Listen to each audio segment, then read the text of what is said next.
प्यारे मित्रों, नमस्कार, जय हिंद, वंदे मातरम। आप सबका हार्दिक स्वागत, अभिनंदन, वंदन है।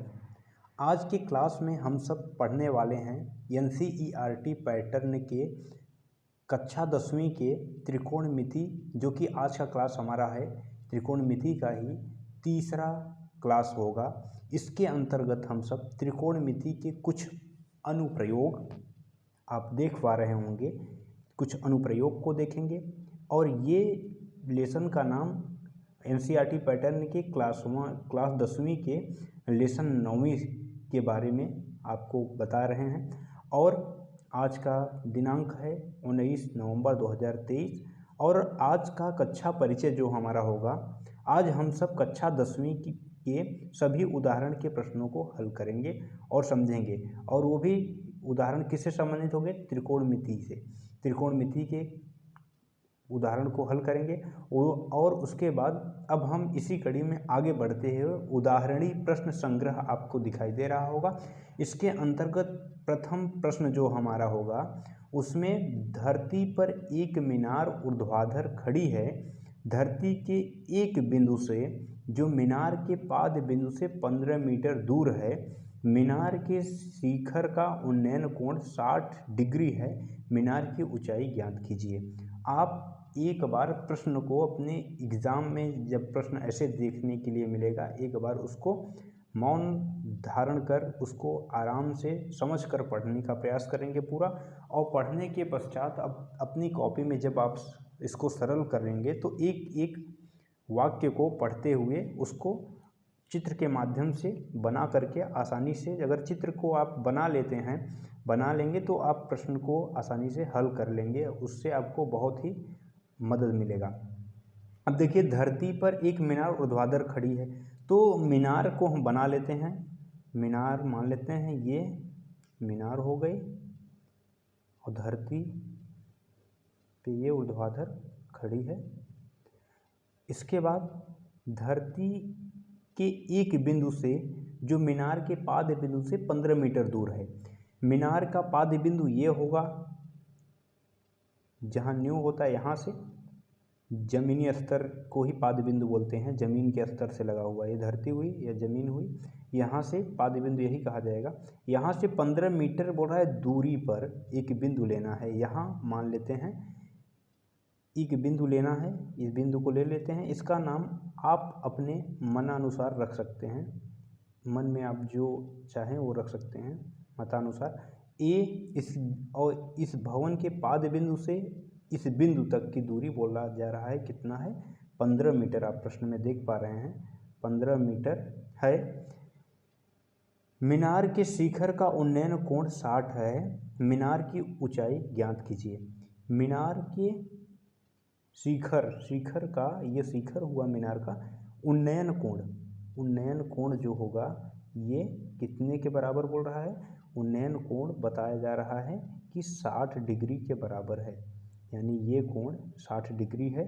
इसी को उन्नयन कोण कहते हैं। जब हम नीचे से ऊपर की तरफ देखेंगे तो क्या हो जाएगा? उन्नयन कोण वहाँ बनेगा। और हमने आपको बताया था पिछली क्लास में कि ये दृष्टिगत रेखा होती है। इसको भी अगर चाहें तो आप लिख लें, दृष्टिगत रेखा,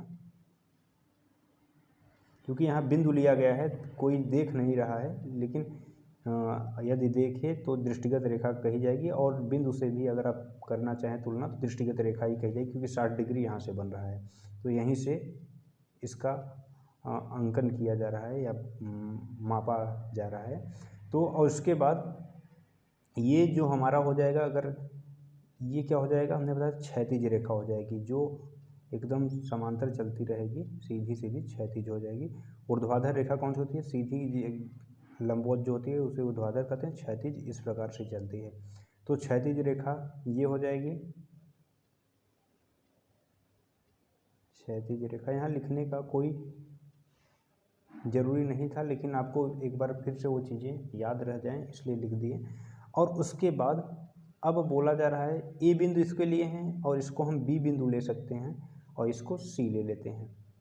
आपके अनुसार कुछ भी ले सकते हैं, ये जरूरी नहीं ABC ही लें, XYZ या फिर A to Z कोई भी लेटर्स ले सकते हैं इसके अंतर्गत। अब उसके बाद हम लोग देख रहे हैं कि 15 मीटर इसकी क्या है, इस बिंदु से इस मीनार के बीच की दूरी 15 मीटर है और 60 डिग्री का उन्नयन कोण बन रहा है। ये उन्नयन कोण है। और उसके बाद हमें पूछा जा रहा है प्रश्न में कि ये भवन की ऊंचाई ज्ञात करनी है, हाइट कितनी है भवन की, यच ज्ञात करना है। यच मतलब क्या हुआ, सी बी की लंबाई या बी से सी की लंबाई जो है यच है, इसको ज्ञात करना है, बी से सी की लंबाई। ए से बी की लंबाई हमको पता है, दिया है, यहाँ लिख सकते हैं आप हल करते समय, दिया है जो जो चीज़ें दिया है। क्या दिया है, ए से बी तक की लंबाई 15 मीटर है, ठीक। और उसके बाद कोण ए हमें पता है, कोण ए कितने के बराबर है, 60 डिग्री के बराबर है, ठीक। अब उसके बाद ऊंचाई का हमें निकालना है। तो यहाँ से जब भी थीटा या कोई भी वैल्यू हम लेंगे इस बिंदु पर ए पर, तो उसके सामने लंब हो जाएगा, ये लंब हुआ हमारा, इसको आप मैं लिख दे रहा हूँ, लंब ये हो गया। और जब लंब ये हो गया, यहाँ 90 डिग्री का बनेगा कोण एंगल, इसके सामने क्या हो जाएगा, सबसे बड़ी भुजा कर्ण होता है, ये कर्ण हो जाएगा। और नीचे हमारा क्या हो जाएगा, आधार हो जाएगा। एंगल यहाँ से था इसलिए ये लंब हुआ, अगर एंगल यहाँ से होता तो ठीक इसके सामने वाला लंब कहा जाता। सी से अगर यहाँ का दिया होता है कि ये सी वाला कोण इतने डिग्री का है तो लंब हमारा उस समय ये होता, लेकिन यहाँ हमें ये एंगल दिया हुआ है इसलिए इसके सामने वाला लंब हमारा हो जाएगा। फिर आधार ये हो जाएगा और जो 90 डिग्री के ठीक सामने या फिर सबसे लंबी भुजा क्या होती, कर्ण होती, तो कर्ण हमने लिख दिया। और उसके बाद आपको बता दें ये लंब को परपेंडिकुलर कहते हैं। इंग्लिश मीडियम वाले बच्चे भी जुड़े हैं इसलिए इंग्लिश में भी थोड़ा परपेंडिकुलर। उसके बाद इसको बेस कहते हैं आधार को, और कर्ण को हाइपोटेनस।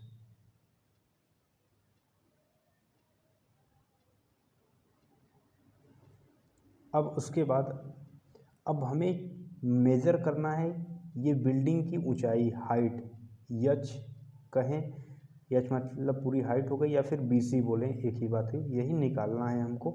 तो उसको निकालने के लिए क्या होगा, हमें ऐसे मान लेने होंगे, इसमें आपको समझने की आवश्यकता है, इसमें ध्यान से आप समझेंगे। ऐसे मान लेने हैं आपको जो कि एक मान आपको दिया हो और दूसरा जो पूछा गया है वो दोनों शामिल हो जाए उसमें। तो यहाँ पे हमें ये लंब ले लेना है क्योंकि ये हमें मान निकालना है तो इसको शामिल करना पड़ेगा, और एक मान दिया है आधार वाला, इसको शामिल करना पड़ेगा क्योंकि इसका मान हमें पहले से ज्ञात है, तो इसको ले लेते हैं। और जिसमें हम लंब और आधार लेते हैं वहाँ कौन सा कोण का प्रयोग किया जाएगा, वहाँ ज्यामिति के किसका अनुप्रयोग करेंगे हम लोग, तो वहाँ tan थीटा लगाएंगे, लंब बटे आधार कर सकते हैं। तो क्या लेंगे, एंगल को उसी अनुसार लेंगे, किसका, लंब आधार, या फिर cot थीटा भी ले सकते हैं। तो हम यहाँ पे tan थीटा ले लेते हैं, tan 60 डिग्री बराबर हमारा क्या हो जाएगा, लंब बटे आधार। लंब हमारा क्या है, बी सी है, तो इसको हम लिखेंगे बी सी, और बटे में आधार क्या है, ए बी है, तो ए बी लिख देंगे। और tan 60 डिग्री का वैल्यू कितने के बराबर होता है, tan 60 डिग्री करड़ी में 3 होता है, इसका मान करड़ी में 3। और बी सी की लंबाई हमें नहीं पता है, यही निकालना है, तो बी सी ऐसे छोड़ देंगे, या फिर बी सी की जगह हम एच माने तो एच रख सकते हैं, एच, क्योंकि बिल्डिंग की ऊंचाई एच हमने माना था। और उसके बाद ए बी यानी भवन के पाद से बिंदु ए तक की लंबाई जो थी 15 मीटर, इसको रख देना है। और करड़ी में 3 है तो इसके बटे 1, किसी भी संख्या के बटे में 1 हम लिख सकते हैं, तो वही संख्या हमें प्राप्त होती है। तो आप क्या करेंगे, क्रॉस मल्टीप्लाई कर सकते हैं। क्रॉस मल्टीप्लाई में क्या होता है, इसका मल्टीप्लाई इसमें और इसका मल्टीप्लाई इसमें कर देते हैं, तो एच में 1 का गुणा होगा, एच हो जाएगा हमारा।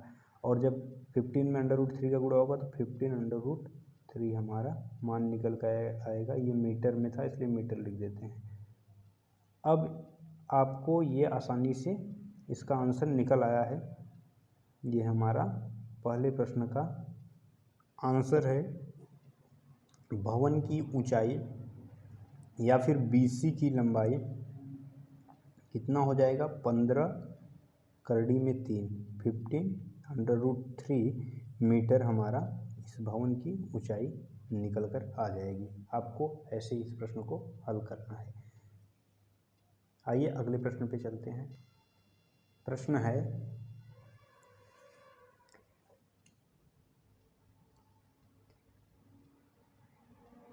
एक बिजली मिस्त्री को एक 5 मीटर ऊंचे खंभे पर आ गई खराबी की मरम्मत करनी है।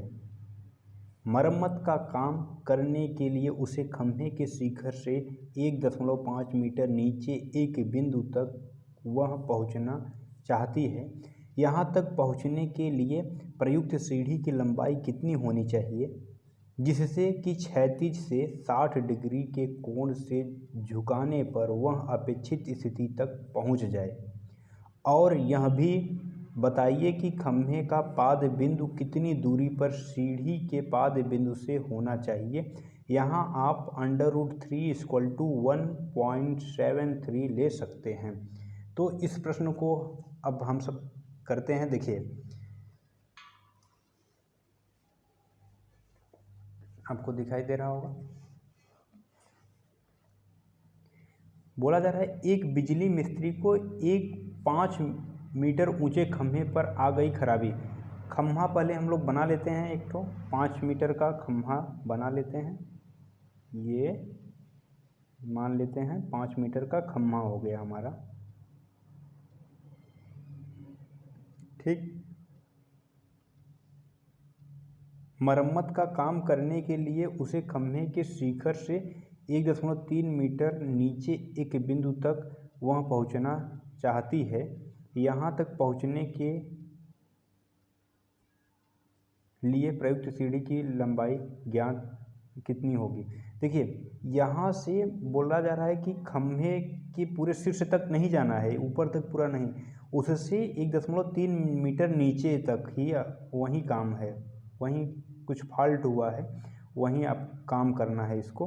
तो कितने मीटर नीचे 1.3, शीर्ष से 1.3 मीटर नीचे, यानी 1.3 मीटर कहाँ से अगर मेज़र किया जाएगा, यहाँ से यहाँ तक की लंबाई है ये यहाँ तक की लंबाई 1.3 मीटर नीचे ही क्या लगाया जा रहा है,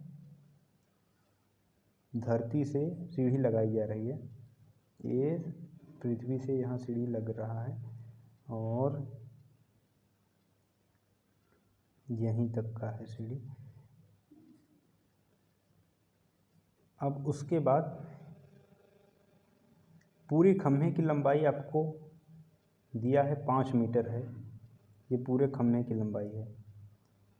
फिर उसके बाद बोला जा रहा है बिंदु तक वह पहुंचना चाहती है। यहाँ तक पहुंचने के लिए प्रयुक्त सीढ़ी की लंबाई कितनी होनी चाहिए जिससे कि क्षैतिज से 60 डिग्री के कोण से झुकाने पर वह अपेक्षित स्थिति तक पहुंच जाए। और यह भी बताइए कि खंभे का पाद बिंदु कितनी दूरी पर सीढ़ी के पाद बिंदु से होना चाहिए। तो देखिए यहाँ से ये सीढ़ी की लंबाई ज्ञात करनी है पहले। तो पहला प्रश्न ये है कि सीढ़ी की लंबाई कितनी होगी। सीढ़ी की लंबाई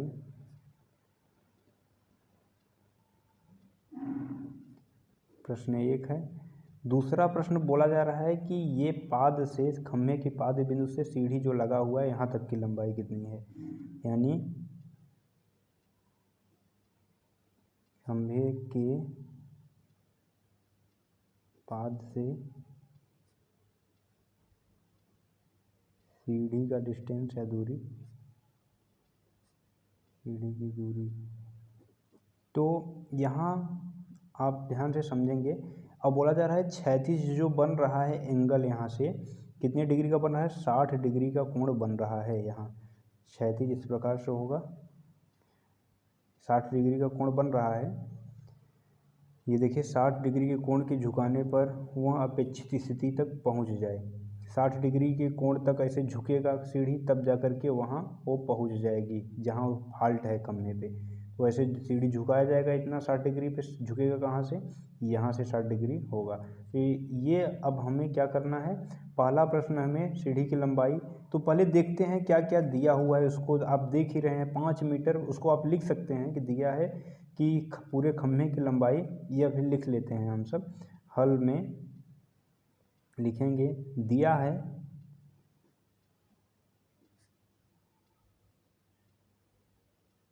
खम्भे की लंबाई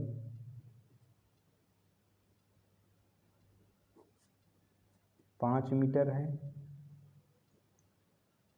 और जहाँ फॉल्ट है वो शीर्ष से 1.3 मीटर नीचे है।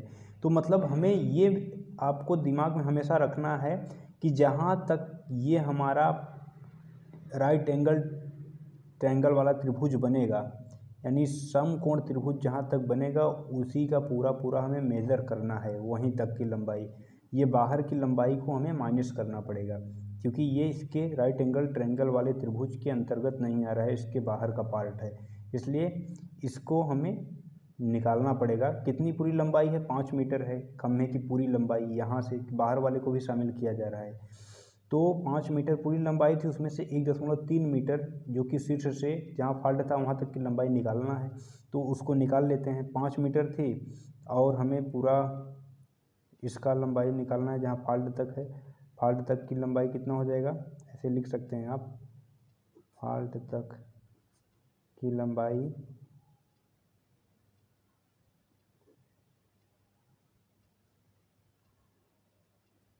खम्भे की फॉल्ट तक की लंबाई कितनी है, 5 मीटर था, उसमें से हमें क्या माइनस कर देना है, 1.3 मीटर, 1.3 मीटर माइनस करना है। तो 5 में से 1.3 माइनस जब हो जाएगा तो हमारा कितना बचेगा, 3.7 मीटर लंबाई बचेगी हमारी। ये लंबाई होगी यहाँ से ले करके यहाँ तक की पूरी नीचे तक, यानी कितनी लंबाई हो जाएगी, 3.7 मीटर। यानी हमें ये लंब हमें मिल गया, क्योंकि जो एंगल दिया रहता है ठीक सामने उसको लंब लेना है हमको, और ये फिर आधार बन जाएगा हमारा। यहाँ पे हमें क्या पहले याद करना है, ये कर्ण ज्ञात करना है, क्योंकि सीढ़ी यही लगा है, कर्ण इसी प्रकार झुका हुआ है 60 डिग्री, सीढ़ी की लंबाई पहले ज्ञात करना है। तो सीढ़ी की लंबाई ज्ञात करने के लिए हमने क्या बताया था, जो दिया है एक भुजा उसको ले करके और जो एक पूछा गया है उसको हम लोग शामिल करके निकाल लेते हैं। तो यहाँ पे ऐसा क्या त्रिकोणमितीय अनुपात हमारा बनेगा जिसमें लंब और कर्ण दोनों शामिल हों।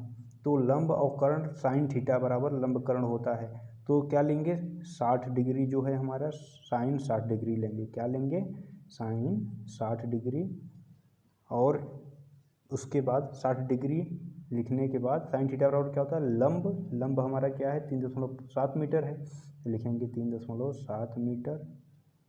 फिर आधार कर्ण लेंगे, कर्ण कितना है हमारा, कर्ण हमें नहीं मालूम है, कर्ण नहीं मालूम है तो इसको हम क्या लिखेंगे, या सीढ़ी की लंबाई लिख सकते हैं, इसको हम पूरी लंबाई को L ले लेते हैं, सीढ़ी की लंबाई, तो L कर देंगे इसको, सीढ़ी की लंबाई माना, सीढ़ी की लंबाई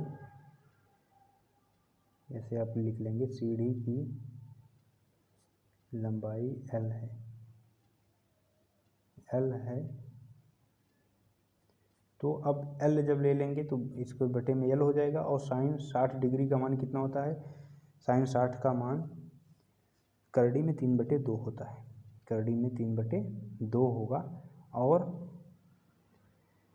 3.7 मीटर दिया था हमें, 3.7 मीटर रख देंगे। और प्रश्न में आप देख सकते हैं यहाँ दिया है √3 का मान रखना है, 1.73 के बराबर रखना है हमको, तो √3 है तो इसकी जगह क्या रखेंगे, 1.73 रख देंगे इसकी जगह, क्योंकि इसका मान दिया है हमें पहले से प्रश्न में, और बटे 2 करके इसको हल करेंगे, 3.7/1 कर सकते हैं, सॉरी यल था बटे में, पहले से यल करना था तो यल है तो यल करेंगे, और क्या करेंगे, क्रॉस मल्टीप्लिकेशन कर देंगे, इसका इसमें मल्टीप्लाई होगा, इसका इसमें कर सकते हैं, तो यल से जब इसमें मल्टीप्लाई होगा 1.73 L इज इक्वल टू 2 से जब इसमें मल्टीप्लाई होगा तो 2 इंटू मल्टीप्लाइड 3.7 हो जाएगा। अब उसके पश्चात हमें आगे जब करेंगे इसको सॉल्व, तो L इज इक्वल टू, ये इधर भेज देंगे, 2 इंटू 3.7 अपॉन 1.73। अब इसको मल्टीप्लाई करके चाहे डिवाइड करें पहले फिर मल्टीप्लाई करें, चाहे मल्टीप्लाई करके तब डिवाइड करें। तो आइए पहले हम लोग क्या कर लेते हैं, मल्टीप्लाई कर लेते हैं। 2 7 जा 14, कैरी लगा 1, 2 3 जा 6, कैरी 1 7, और ये 1.73 पहले से था। अब उसके बाद यहाँ देखेंगे पॉइंट के बाद 2 नंबर्स दिए हुए हैं, तो यहाँ पे भी पॉइंट के बाद 0 लगा देंगे तो पॉइंट का वैल्यू खत्म। 2 नंबर्स ऊपर भी हो गए, 2 नंबर्स नीचे भी हो गए। पॉइंट हटाने के लिए ऐसे आप कर सकते हैं। तो L बराबर हमारा केवल 740 यानी 740 बटे में 173 बचेगा। और 173 से हम 740 में जब भाग लगाएंगे, ऐसे आप भाग दे सकते हैं 740 में, तो कितनी बार जाएगा, 4 बार ले जाते हैं। 4 3 12, हाथ में आया 1, 4 7 28 29, हाथ में लगा 2, और 4 का 4 2 हाथ में था 6, 10 में से 2 जाएगा 8, 13 में से 9 जाएगा 4, और ये 0। पॉइंट बढ़ा सकते हैं, 0 उतारेंगे। ऐसा रह जाना है कि 480 से ज़्यादा ना हो तो कितनी बार ले जाएंगे, 2 बार ले जाएंगे। 2 बार ले जाएंगे कितना हो जाएगा, 2 3 6, हाथ में आया 1, सॉरी कैरी नहीं लगेगा, 2 7 14, कई 4 हाथ में लगा 1, और 2 1 का 2 1 जो हाथ में था 3। अब इसको माइनस करेंगे, 4 3, ये आपका 1। अब उसके बाद आप ले जाना चाहें तो एक बार और ले जा सकते हैं, नहीं तो फिर इतना ही लिख करके लिखेंगे 4.2 मीटर लगभग, क्योंकि अभी और आगे जा सकता था। ऐसे प्रश्न जो पॉइंट में रहते हैं लगभग में ही आंसर उसके आते हैं।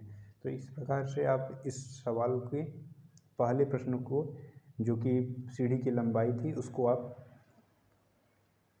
ज्ञान कर चुके हैं। सीढ़ी की लंबाई कितना हो गई हमारा, 4.2 मीटर लगभग। अब आगे के प्रश्न को देखते हैं। अगला प्रश्न हमारा क्या दिया है, खम्भे के पाद से सीढ़ी की दूरी, यानी खम्भे का पाद ये है, यहाँ से यहाँ सीढ़ी तक की दूरी ज्ञात करनी है हमको। तो वो डिस्टेंस, इसको हम मान लेते हैं खम्भे तक की दूरी d मान लेते हैं, डिस्टेंस यानी दूरी d बराबर d है। तो अब इसको डिस्टेंस को निकालने के समय आप क्या करेंगे, तो आपको पता है कि पाइथागोरियन त्रिक आप पढ़े हैं, उसी के माध्यम से निकाल सकते हैं, या फिर इसको आप त्रिकोणमितीय अनुप्रयोग करके निकाल सकते हैं। तो यहाँ हमें मालूम है 3.7 मीटर है ये इसकी लंबाई, और ये एक लंबाई हमें ये निकल आई है, तो इसको हम पाइथागोरियन त्रिक के माध्यम से निकाल सकते हैं। करंट स्क्वायर बराबर लंब स्क्वायर प्लस आधार स्क्वायर का यूज करके। तो हमें आधार निकालना है चूँकि, तो आधार स्क्वायर बराबर क्या हो जाएगा हमारा, करंट स्क्वायर अंडर रूट में करंट स्क्वायर माइनस लंब स्क्वायर कर देंगे तो हमारा आधार निकल आएगा। तो ऐसे चाहे आप कर दें, चाहे तो आप इसमें मान रख करके कोई त्रिकोणमितीय अनुपात वाला मान रख करके आसानी से निकाल सकते हैं। जैसे कि अगर हम निकालना चाहें tan थीटा का मान रख सकते हैं। tan थीटा बराबर लंब बटे आधार होता है, तो लंब बटे आधार को ले लेते हैं। देखिए एक मान आपको पता होना चाहिए, तो आइए tan थीटा में क्या है, लंब है आधार भी है, आधार निकालना है, लंब हमें पता है, इसलिए इसको निकाल सकते हैं। tan 60 डिग्री बराबर, tan 60 डिग्री बराबर कितने के बराबर है, लंब कितना है हमें पता है 3.7 मीटर, 3.7, और आधार नहीं मालूम है, d इसको माने थे तो d रख देंगे। और आपको पता है कि tan 60 डिग्री का मान करड़ी में 3 होता है, तो लिख देंगे tan 60 का मान करड़ी में 3 बटे 1 कर देंगे, और 3.7 बटे d कर देंगे। और उसके पश्चात क्या करना है हमको, अब अंडर रूट 3 का वैल्यू जो कि हमारे प्रश्न में दिया हुआ था 1.73, उसको रख देना है। 1.73 अपॉन 1 करके 3.7 अपॉन d करेंगे, और उसके बाद d में जब इसका मल्टीप्लाई होगा यहाँ कर देते हैं, आपको दिखाई दे रहा होगा।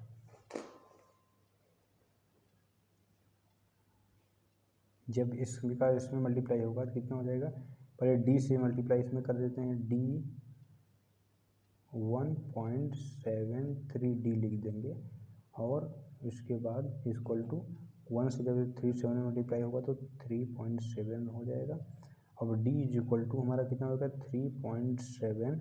ये जब इस बार पक्षांतर करेंगे तो क्या हो जाएगा, डिवाइड हो जाएगा। इधर मल्टीप्लाई डी में होगा, इधर आएगा डिवाइड होगा 1.73। यहाँ हमारा एक ज़ीरो बढ़ करके पॉइंट का वैल्यू ख़त्म हो जाएगा। d इज इक्वल टू, क्योंकि पॉइंट के बाद 2 अंक ऊपर भी नीचे भी 2 अंक हुआ इसलिए पॉइंट का वैल्यू ख़त्म 370/173 कर देंगे। अब d का वैल्यू कितने के बराबर आ जाएगा, 173 से 370 में डिवाइड कर देंगे। यहाँ कर सकते हैं हम लोग, यहाँ कर लेते हैं। कितना हो जाएगा, 173 से डिवाइड करना है 370 में, तो कितनी बार जाएगा, 2 बार ले जाते हैं। 2 3 6 हाथ में आया, 1 2 से 2 3 6 कोई कर ही नहीं लगा था, 2 3 6 हुआ, 2 से 14 के 4 हाथ में लगा 1 और 2 1 का 2 1 हासिल 3। इस प्रकार से हमारा 4 और ये 2 ये 0 पॉइंट बढ़ा करके 0 उतारेंगे। अब ऐसा ले जाना है कि 240 से ज़्यादा ना हो। तो आप देख पा रहे होंगे नहीं जाने वाला है तो एक 0 और बढ़ाएंगे। जब 2 अंक बढ़ेगा तो यहाँ 0 बढ़ जाएगा। अब उसके बाद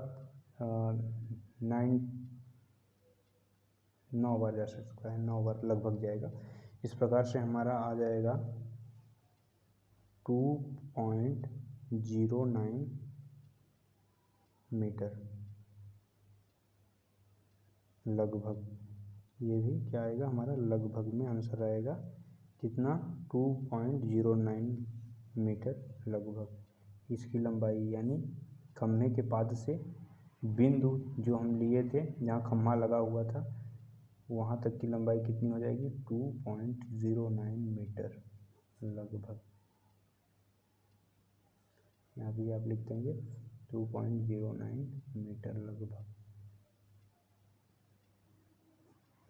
चीज़ें आपको समझ में आई होंगी, बहुत ही आसान है। बस आपको ये ध्यान में रखना है कि इस पे अभ्यास करते रहना है, प्रश्न को आसानी से आप हल कर लेंगे। मित्रों आइए अब अगले प्रश्न की तरफ हम चलते हैं। अगला प्रश्न दिया हुआ है 1.5 मीटर लंबा एक प्रेक्षक एक चिमनी से 28.5 मीटर की दूरी पर है। उसकी आंखों से चिमनी के शिखर का उन्नयन कोण 45 डिग्री है। चिमनी की ऊंचाई बताइए। देखिए इस प्रश्न को पहले चित्र के माध्यम से समझते हैं। 1.5 मीटर लंबा एक प्रेक्षक को मान लेते हैं, यहाँ एक प्रेक्षक हो गया, ठीक। ये जहाँ पे खड़ा हुआ है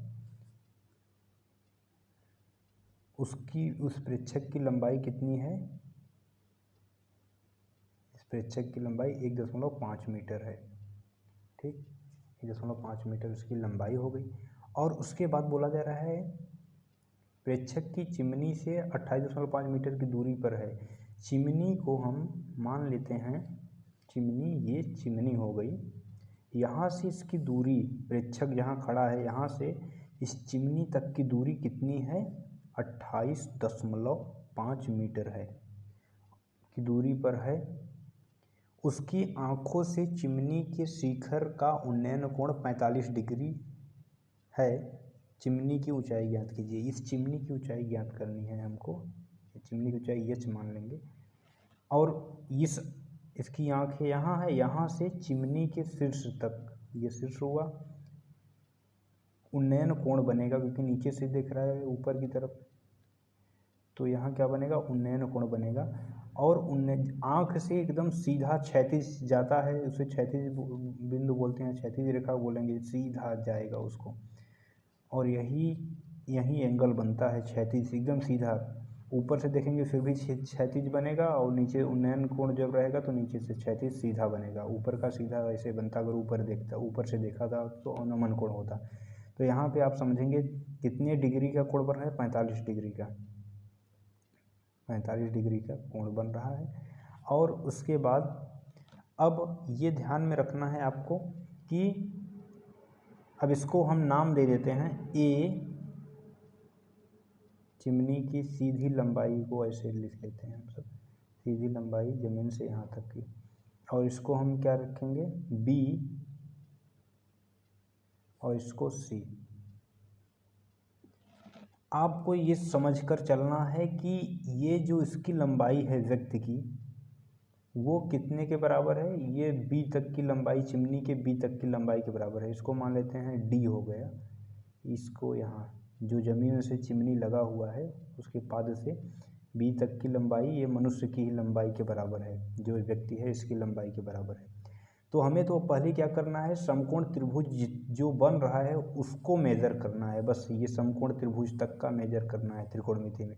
उसके बाद जो अब हमारा आंसर हमें प्राप्त हो जाएगा उसके बाद हमें BD की लंबाई उसी में ऐड कर देना है, जिसके बाद हमें क्या हो जाएगी, पूरी चिमनी की ऊंचाई निकल कर हमारे सामने आ जाएगी। तो आइए देखते हैं, इसको हल करते हैं। 28 मीटर लंबाई हमें ये आधार की लंबाई मालूम है।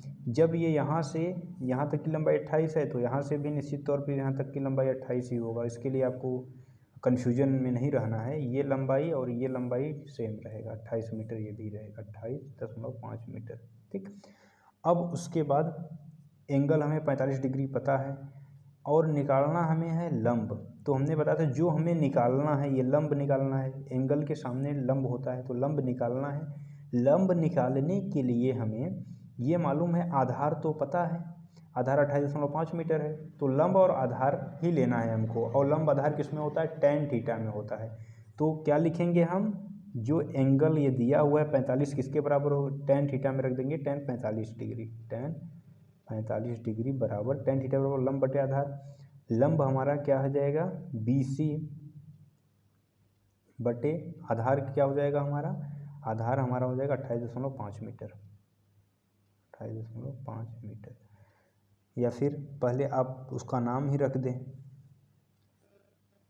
AB रख सकते हैं। तो पहले AB रख के फिर उसके बाद आप सवाल हल करेंगे। AB रख देते हैं तो अब tan 45 का मान रख देते हैं। tan 45 का मान कितना हो जाएगा, tan 45 का मान आप बताएंगे 1 होगा, tan 45 बराबर 1।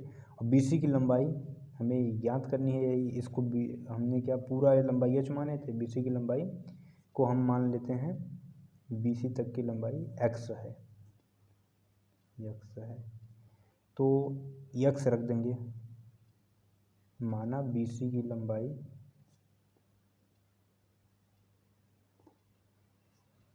बराबर x। ठीक, अब BC की लंबाई हमें x लेना था और इसको x ले लेंगे, और AB की लंबाई क्या लेना है, AB की लंबाई 28.5 है, 28.5।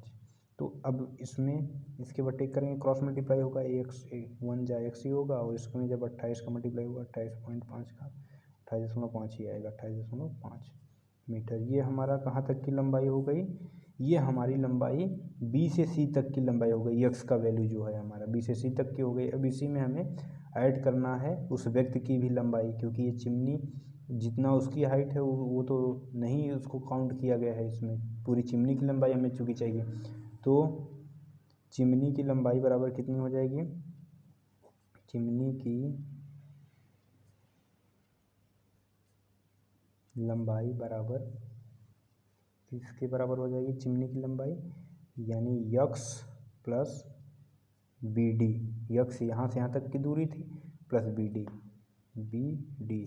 x का वैल्यू कितना हमें निकल आया 28.5 मीटर, प्लस BD की लंबाई कितनी निकल कर आई हमें, BD हमें मालूम था व्यक्ति की लंबाई 1.5 मीटर, 1.5 मीटर। इस प्रकार से टोटल हमारा कितना हो जाएगा, 28 में 28.5 में 1.5 जुड़ेगा 30.0 या फिर 30 मीटर हमारा आंसर हो जाएगा। ये हमारा आंसर जो आया ये किसकी लंबाई हो गई, ये लंबाई चिमनी की हो गई, और यही प्रश्न में पूछा गया था। इस प्रकार से आप देख सकते हैं कि ये हमारे प्रश्न का हल ऐसे हो जाएगा।